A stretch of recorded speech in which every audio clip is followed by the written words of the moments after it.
জন্য আমি যে মা পদ্মমালা গাচ্ছি, বসবে বলে তোমার জন্য সোনার আসন পাচ্ছি।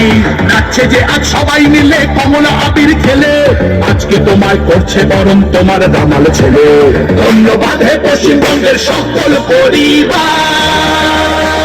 জয় মা কালী। বিজেপি সরকার